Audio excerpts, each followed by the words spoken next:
পরিষ্কার বুঝতে হবে, তার সাথে বন্ধুত্ব রাখতে হবে। দুইটা মেসেজ আমাদেরকে মদিনাওয়ালা দিয়ে গেছে।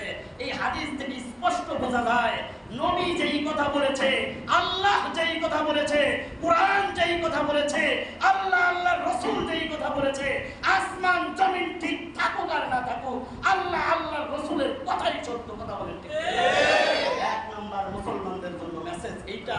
দ্বিতীয় নাম্বার মেসেজ হলো, তোমার যতই প্রাণপ্রিয় বন্ধু হোক না কেন, সাদ ইবনে মুআজ রাদিয়াল্লাহু তাআলা আনহু চতুর্দিকে শত্রুরা বেষ্টন করে রেখেছে, শত্রুদের সর্বোচ্চ লিডারের সামনে নবীর কোনো অপমানকে মেনে নেয়নি। অতএব নবী আলাইহিস সালাতু ওয়াস সালামের ইশক এবং মহব্বত প্রকাশ করতে হলে এটাই করতে হবে, এটাই করতে হবে। আমি মুসলমান হিসেবে আমার শরীরে এক ফোঁটা রক্তবিন্দু থাকতে নবী আলাইহিস সালাতু ওয়াস সালামের কোনো অপমান আমি মেনে নিতে পারি না। কথা বলেন। এজন্য যদি আমার জীবন যায়